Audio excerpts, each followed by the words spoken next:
শুক্রবারে কাজ বন্ধ করে বসে থাকাটা ছুটি হিসাবে মনে করা আল্লাহর আদেশ নয়।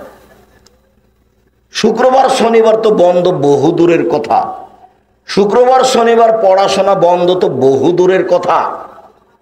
দুবাই সরকার শারজাতে আছে, দুবাই আছে শুক্রবার শনিবার রবিবার। শুক্রবার গেল মুসলমানের, শনিবার গেল খ্রিস্টানের, রবিবার গেল ইহুদিদের। 3 দিন ছুটির দিন।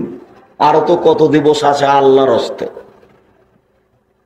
তাহলে পড়াশোনা কোথায়?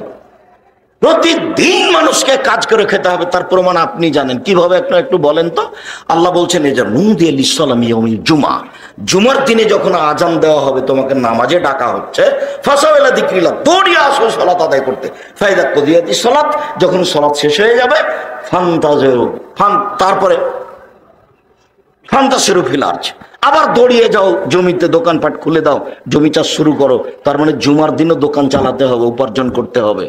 বাপ অতদিন পর্যন্ত কাজ করে খাবে যতদিন পর্যন্ত বাপ কাজ করতে পারে।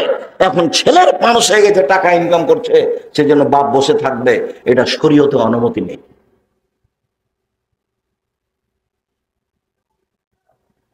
অপচয় পয়সা খরচ করা যেমন নিষেধ আছে, প্রত্যেক দিন পয়সা উপার্জন করতে হবে, এটা জরুরি আদেশ আছে।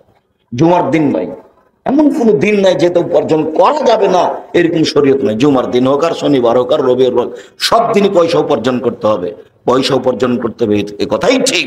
আমি যার কারণে ব্যবসায়ী লোককে বলেছি যে চাঁপাইনবাবগঞ্জের মানুষের মতো ওই চাকরি করে জীবনে কিছু করতে পারবেন না। টাকা পাবেন 20,000 মাসে, বা 25,000 বা 30,000, যা বেতনে টাকা পেয়েছেন 25 দিনে শেষ হবে, 5 দিন ধার কর্জ করে যাবে। তো 5 দিন যদি ধার কর্জ করে যায়, তো ওই সময় যদি বাপ মা বলে যে বেটা কিছু টাকা পয়সা লাগবে, তখনও বলবে মা আমি তো কিছু করতে পারলাম না, দেখি সামনে মাসে যদি পারি। তার মানে চাকরি করে কিছু করতে পারবেন না। যদি নিজের উপকার করতে চান, জাতির উপকার করতে চান, ফকির মিসকিনের উপকার করতে চান, তাহলে ব্যবসা করতে হবে।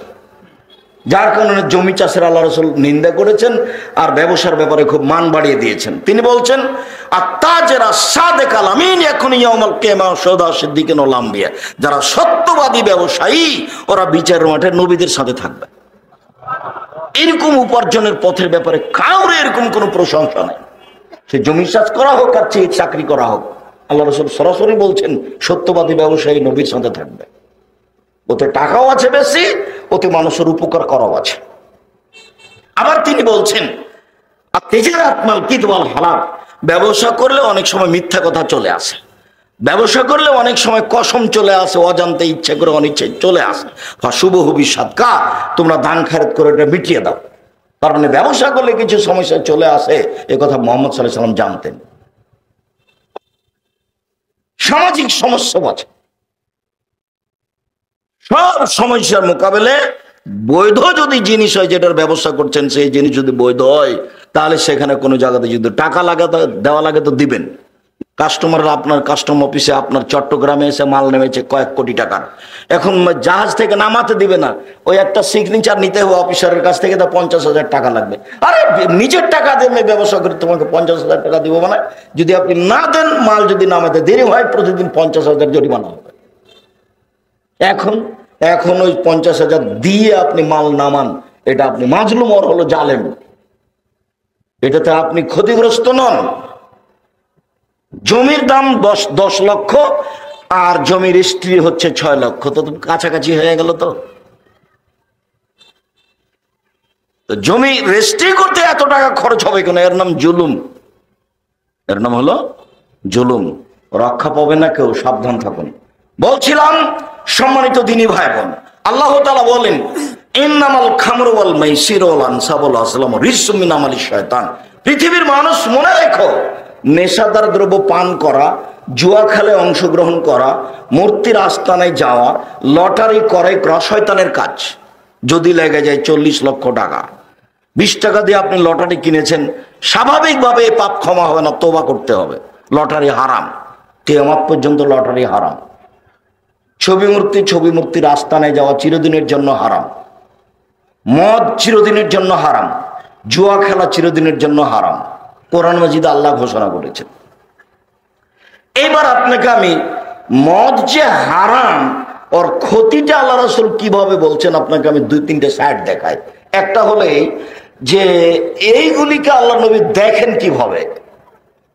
এক, উসমান রাদিয়াল্লাহু তাআলা আনহু বলেন, রাসূল সাল্লাল্লাহু আলাইহি ওয়াসাল্লাম বললেন, ইজতানিবুল খামরা ফাইন্নাহা উমুল খাবাইস।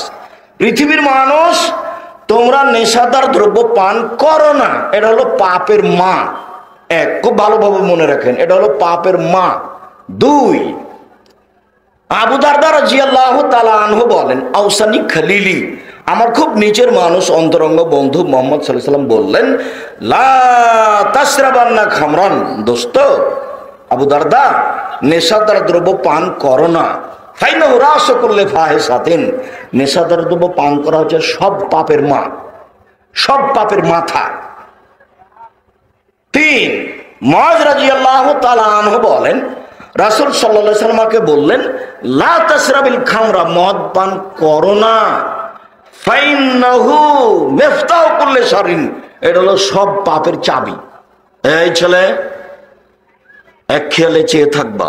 দিনী বোন, খুব সাধ করে এসেছেন, আপোষে এখন আর গল্প করিয়েন না, বিনীত অনুরোধ। আপনার গায়ের উপর দিয়ে আর একজন চলে গেলে আপনি তার সাধ প্রতিশোধ নিবেন না, আপনি মুখ খুলবেন না। আপনার জন্য এসেছি। একবার বললেন পাপের মা, একবার বললেন পাপের মাথা, একবার বললেন পাপের চাবি।